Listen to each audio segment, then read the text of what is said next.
Olá, seja muito bem-vindo ao nosso 17º episódio da série da SCB em 6 dias, em que nós falamos sobre relatos aí de cientistas que creem na criação, baseados neste livro aqui, ó, em 6 dias, que está disponível no site da SCB.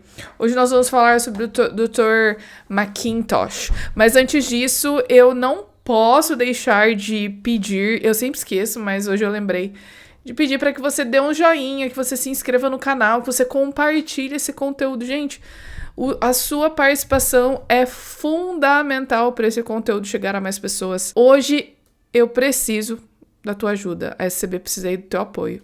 E a gente vai falar hoje sobre matemática e algumas evidências na natureza que apontam para matemática e design.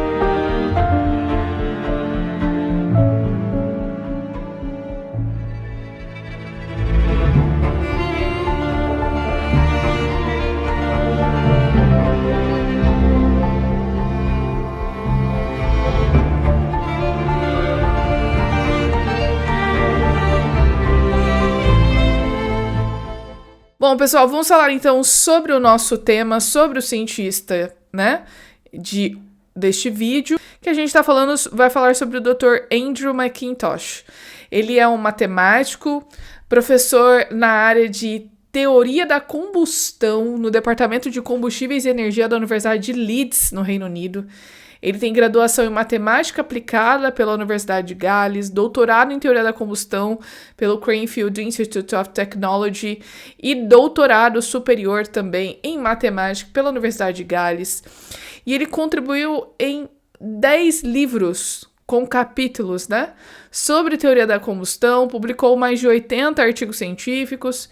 Ele é autor do livro Genesis for Today, no qual ele discute a relevância do debate entre criação e evolução para a sociedade atual. Então veja que é um autor, é um cientista bastante atuante, prolífico, tanto nesse diálogo entre fé e ciência, quanto na área que ele se propôs a estudar, né, matemática, teoria da combustão, química. Então é uma pessoa realmente que tem autoridade aí e sabe do que está falando.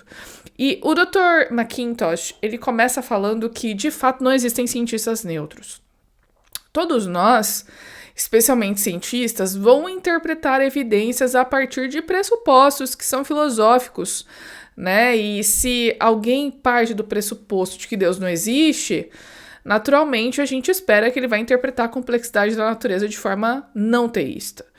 E se ele parte da possibilidade do design, ele vai interpretar de uma forma diferente. Ele, inclusive, cita o Albert Einstein como exemplo de humildade científica, né? Alguém que via harmonia no universo, ainda que não professasse uma fé cristã. A gente sabe que o Einstein, ele reconhecia a presença de um ser superior, né? Ele via evidências de projeto, por exemplo, mas ele não era cristão, ele era o que a gente chama de deísta, né, que acredita na evidência, na existência de um ser superior, mas que ele não interfere de forma atuante aí na natureza e etc, né?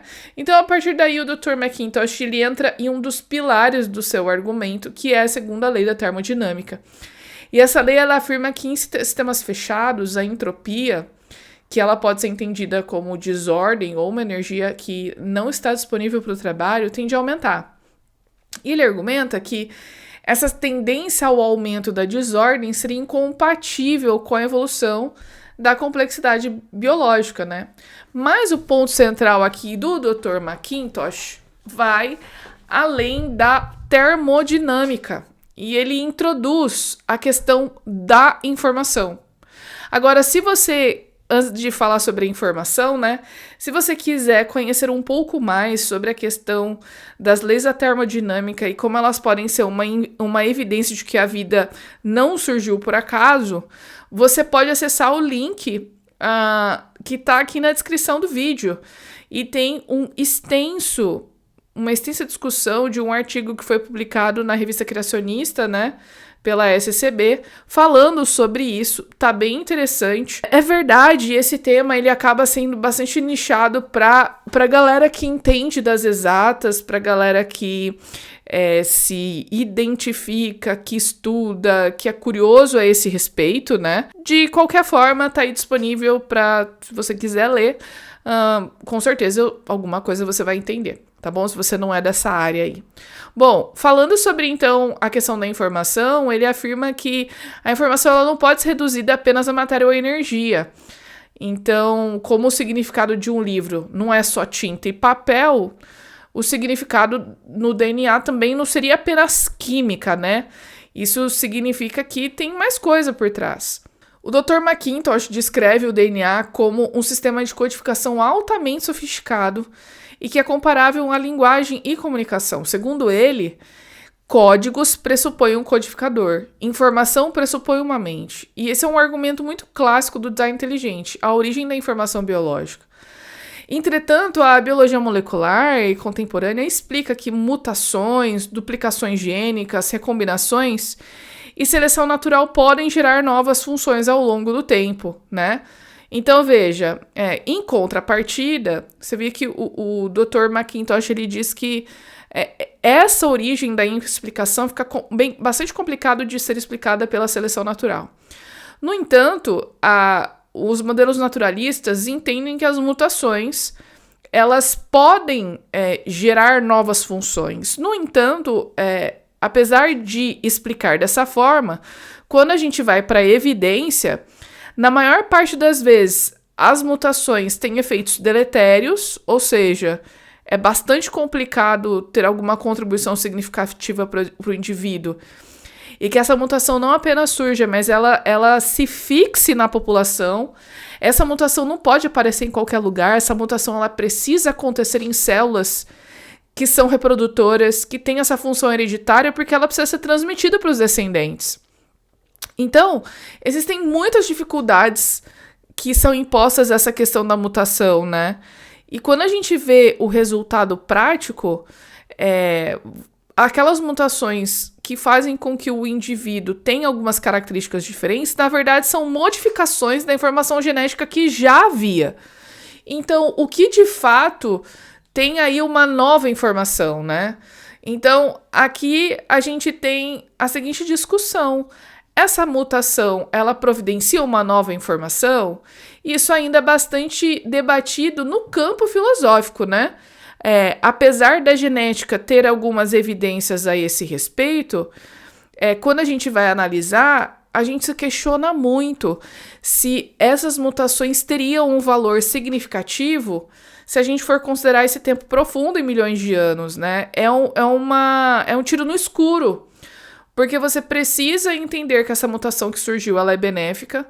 Você precisa entender que essa mutação foi fixada, que ela foi passada para os descendentes e que ela foi preservada pela seleção natural. Então, são barreiras bastante importantes que precisam ser consideradas nessa discussão aí, né? E aí o Dr. McIntosh, ele fala sobre também complexidade irredutível.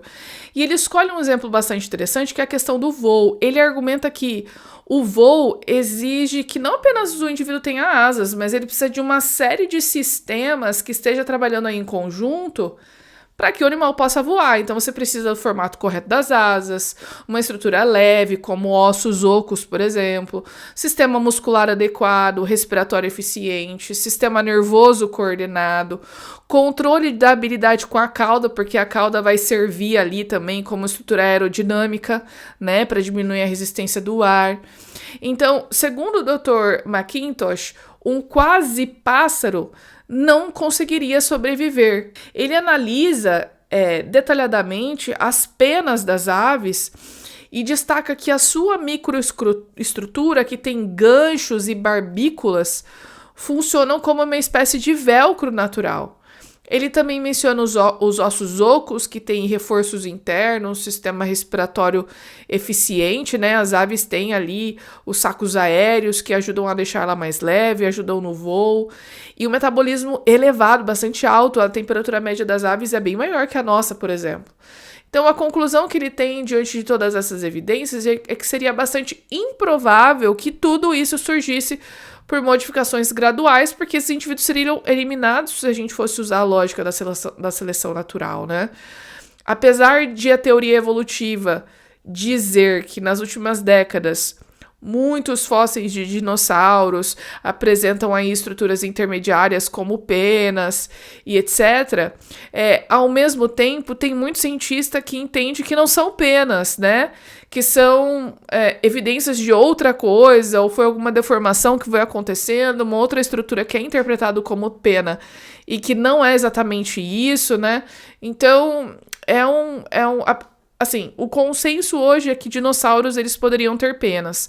Ao mesmo tempo, tem muita gente que questiona essa questão. Mas também dizer que dinossauro tem pena não significa muita coisa, porque dinossauro ter pena e ele conseguir voar é uma coisa diferente, né? Então tem várias questões, inclusive de cunho filosófico, bastante importantes. O Dr. McIntosh, ele também aborda a questão do voo nos insetos, nos morcegos, no beija-flor, e ele destaca essa coordenação que é extraordinária e como esses sistemas são especializados, né?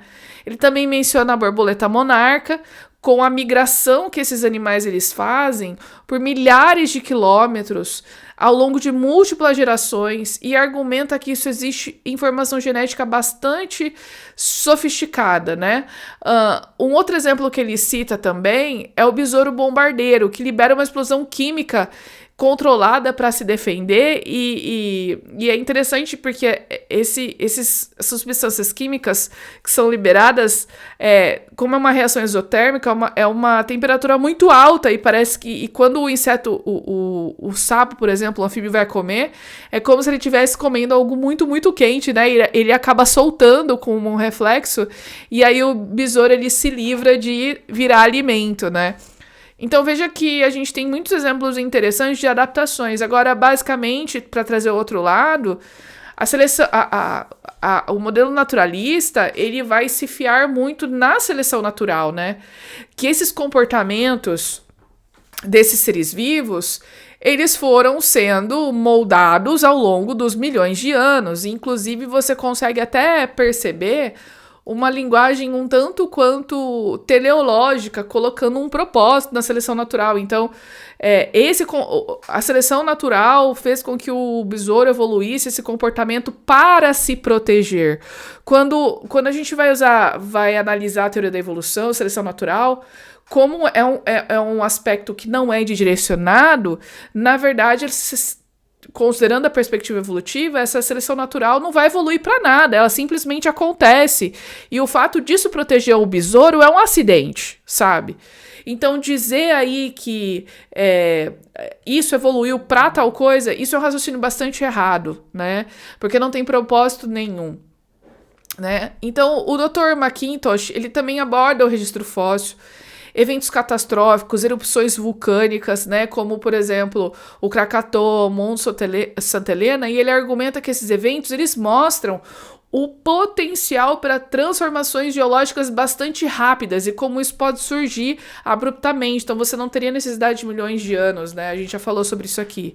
Então, é verdade que as catástrofes, elas produzem essas mudanças significativas a longo prazo. E a gente falou no vídeo passado que isso é incorporado, né, no modelo geológico moderno. Só que, não, no entanto, esse modelo ele não admite que as proporções dessas catástrofes tiveram essas dimensões mundiais, né? E outra coisa que o Dr. McIntosh ele vai dizendo aí no final é que a diferença entre criação e evolução é, em última análise, uma questão de cosmovisão, e a gente tem falado muito isso aqui, né? A evidência é a mesma, a análise dos dados, a interpretação dos dados é que pode variar de acordo com os pressupostos que você considera, né? E aí a gente tem algumas perguntas aqui para se questionar. Essa complexidade, ela implica design necessariamente?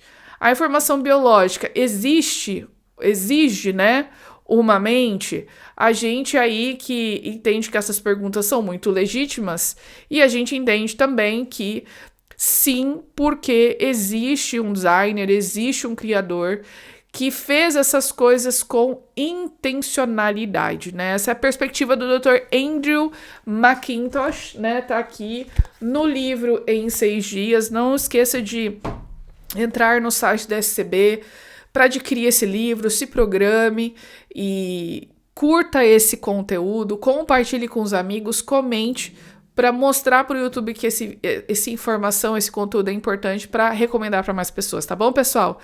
Espero que vocês tenham gostado e a gente se vê por aí e no Instagram da SCB Sociedade Criacionista. Até a próxima!